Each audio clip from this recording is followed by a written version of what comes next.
Hey everybody, Nick here, and today I got a disassembly and maintenance video for you on this little guy right here. This is the Sencut Knives, which is the budget brand of Civivi, which is the budget brand of We've got budgetception going on here. But the Sencut Knives, and I don't remember the model name of this one. I'm not even sure it has one. This may be the K1018 52.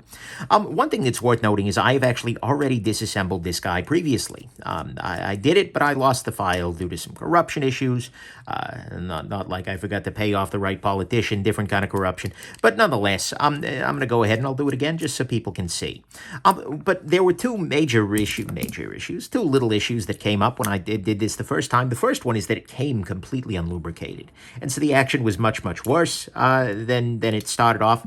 And the second issue is there was a bit of a burr on the back of the lock face, but mostly it's fine. And that's probably going to be a theme of this whole entire review, right? It's fine. So, okay. What we got here is, like I said, a new piece. And if you're curious, by the way, about this spudger tool from iFixit or any of the other tools I'm using during this disassembly, go ahead and check out nickshabazz.com/tools. My biggest thought about this, about these knives, generally speaking, is, okay, great, why? And, look, that's a big question. I think that's a question I've been asking a lot of people about their lineups lately. But the idea that Civivi, which itself was a budget brand for needs a budget brand, or needs another deeper budget brand, it doesn't make any damn sense to me. Honestly, it just confuses things in the market more. It's like, oh, well, do I want to buy a Sencut? What the heck's a Sencut? Oh, it's like a Civivi, but cheaper for some reason. I don't know. My biggest question with this always is just going to be like, why do we need another brand here? What's going on here? And then more importantly, a bigger question for the brands long term is, well, okay, do we give a damn?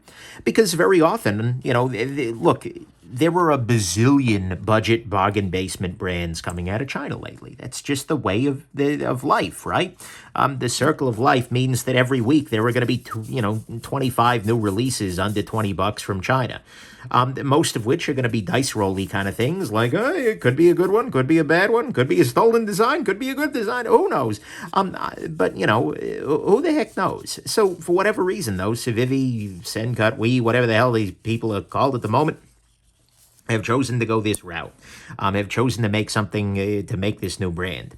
And so the question is just like, is the quality there? Is it going to be unique enough to merit, consideration in that field of $25 knives? Is it just better than that usually field is? Like, what are they bringing to the table here? Why should anyone give a damn about Sencut when we're already, frankly, when we in Civivi are already putting out too many knives for us to reliably give enough of a damn about, right? That whole complex, unfortunately, is very much a quantity over quality brand. Not saying that the quality isn't there, but a lot of their designs, for instance, feel a little hurried, feel a little rushed out. And so I sort of worry, like, the last thing needs going on right now is more knives, right? A whole rant on that in Knives Illustrated came out recently online. But anyways, yeah, so that's kind of my question here. The knife itself, actually, I'll say, is fine. What we see here is it's labeled as 9CR 18 MOV steel, which is, fine. It's frankly better than what's on a lot of the budget stuff. The deep budget is usually like, 8CR or 4CR or whatever. Or in some cases, surgical stainless, which just means you don't want to know what steel this is. Whatever was left over at the foundry this week. But no, so that's nice. The construction, there is some skeletonization here. The action on it after the first cleanup was fine. And by the way, in order to put this guy back together, what I've gone ahead and I've done is I've used some 10-weight nano oil here, put this back together, and then in order to get everything snapped back into place, you can't just press this down. What you actually need to do is press down on the lock bar there. That will allow everything to kind of slip into position. And that will allow me, or that should allow me, there we go, to pop the rest of these parts into place. Come on, pop in. Okay, that one's not quite there. I'm feeling like I've done a little bit too much. I've gone down too far on this side, and there we go. So now what I had to do is lift this side up a little bit to pop this side back down. Now I can pop this down. Now I can pop this down, and the knife is fully popped together.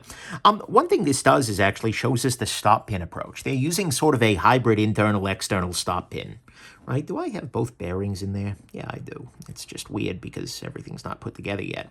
But what we see here is that, the bearing on the close, or I'm sorry, this post on the close stops here, and on the open stops here. And then the tension between this lock bar here, and then, which is holding it on, let's see here, this direction, and this pin, which is holding it on this direction, is what allows the knife to lock open. We see how that works here. In fact, we can probably even...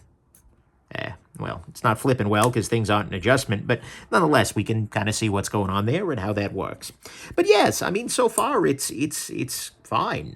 This knife is completely unremarkable, and I mean that in both a good sense and in a bad sense. If the price is right, I actually don't know the price on this guy. I've made a point to forget the price on this guy. If the price is right, that could be good. If we end up with something that is just, absurdly cheap, like 15 to 20 bucks, then okay, sure, I'll take some hotel art for 15 to 20 bucks, right?